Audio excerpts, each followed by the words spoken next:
It's September 1st, and the IFComp entries have just gone live. I haven't really had a look through them yet, but I figured I'd do a little vlog type thing, same as last year, to cover my second attempt to win the Golden Banana of Discord on purpose. It's September 2nd, and the main thing to say would probably be sorry. Um, yeah, I think from looking at the interactive fiction forums, um, at least one person's played Quest for the Teacup of Minor Sentimental Value. Rod McShlong gets punched in the dong. Weirdly, doesn't seem to have really had any impact so far. I mean, it's very early days. Um, I wouldn't necessarily expect any given game to like have people talking about it in the first 24 hours, but after last year when Dick McButts kind of took over the whole thing for a weirdly long time, I'm kind of surprised that this one has flown in under the radar.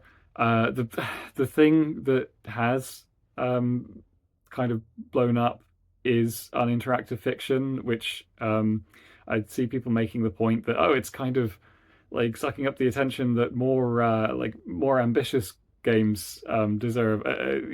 I'm with you on that one. I submitted two others. Um, yeah, it's if it's any kind of defense that is annoying me a little bit as well. Um, but on the bright side, it does seem to be dividing opinion. Some people are kind of like, oh, like why is this wasting my time? I had to spend 5 whole seconds on this. And other people are like, it's a little kind of meta. It's cute. Um, yeah. Sorry. It's September 6th. I noticed that the non-uninteractive fiction submissions I made have now got kind of some attention, which is reassuring. I wouldn't have liked for those to go completely unnoticed. But it seems worth mentioning given how much attention it's grabbed.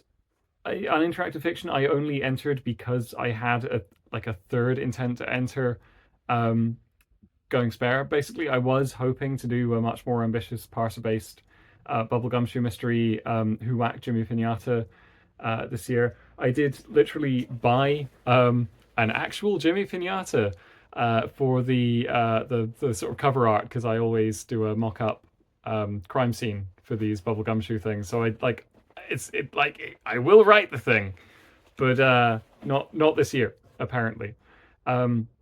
It was literally like I thought of it in the shower, and then I wrote it 2 minutes later. Literally the same day I wrote Rod McShlong gets punched in the dong, which I maybe shouldn't mention. I wrote in a day, but that's it is what it is. People seem to have gotten okay with that one actually. Like it's if I can follow up Dick McButts with anything halfway decent, I'm like as long as it's all right. It's mostly a fun thing for people to enjoy. But Quest for the Teacup of Minor Sentimental Value is the one I'm hoping will be a contender for the Golden Banana of Discord. And it's looking like it could be. People aren't universally getting along with the overall RPG Maker setup. But then at the same time, I think there was the effort put into that one that people hopefully recognize. And, as long as it gets some decent ratings, along with like some people are not going to like it. That's what I'm hoping for. It's the 9th of September. About an hour ago, Brett Whitty suggested that I'd missed an opportunity to add a walkthrough for uninteractive fiction, so I've put one in there. September 9th again. It turns out that the Short Game podcast has covered both Rod McShlong Gets Punched in the Dong and Quest for the Teacup of Minor Sentimental Value, which I don't think they realize that they're both by the same person, which is interesting because I kind of assumed, although there's the possibility that somebody else has jumped on board the Hubert Janus bandwagon and has released a sequel under their own initiative. I sort of thought the cat was out of the bag by now with that one, but I guess I underestimated how closely people would look at it going in.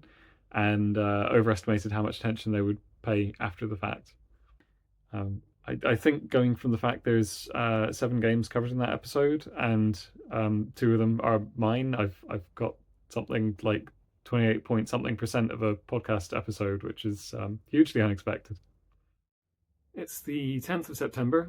The walkthrough for an interactive fiction has been noticed. It only took about a day.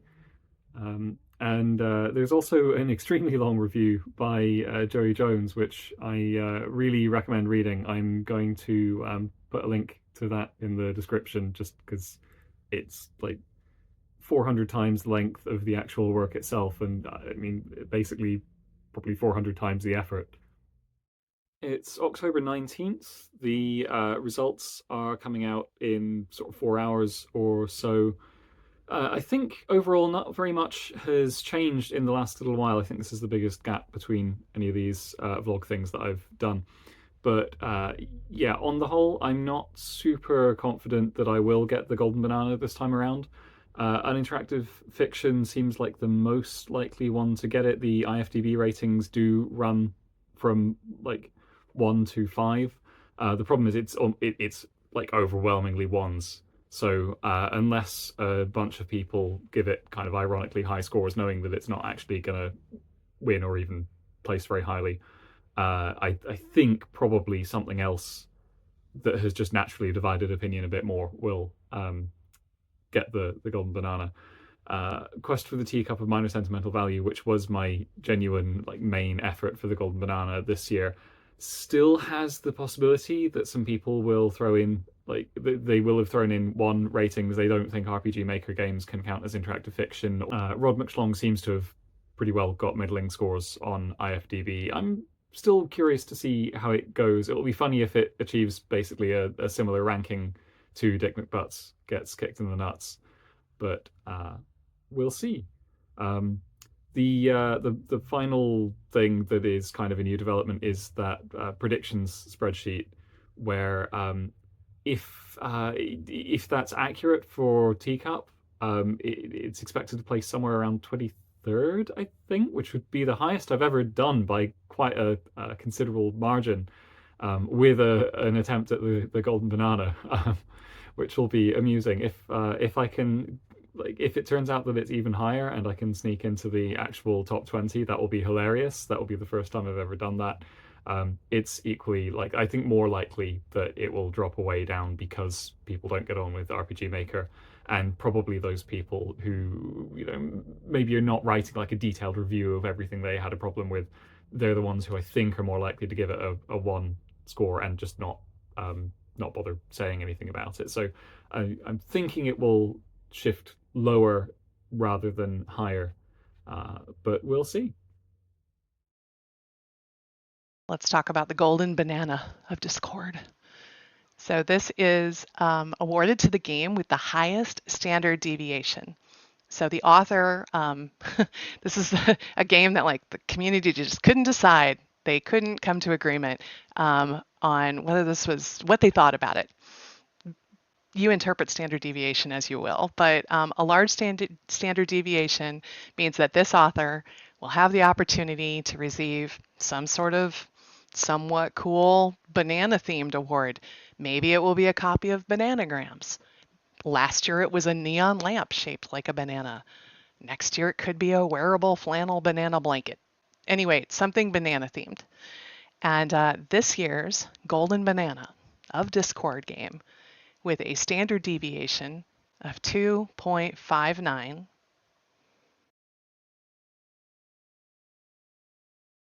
was Latex Leather Lipstick Love Lust by The Body and the Blood. And that game, that author, may or may not also have placed in the top 20. And if they did, then you'll hear from them later. Spoilers, potentially. But anyway, stay tuned. 16th place. Score of 6.79 from 70 votes. The standard deviation of 1.91. Unfortunately, Your favorite teacup has suddenly and mysteriously gone missing. It shouldn't be too hard to track down, though, right? Congratulations to Damon. Damon is in the chat today, or actually on audio today. Come off mic.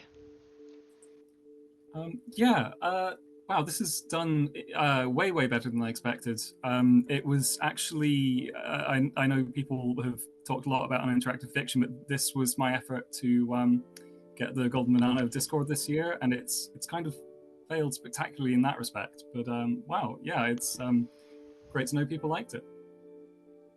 Congratulations.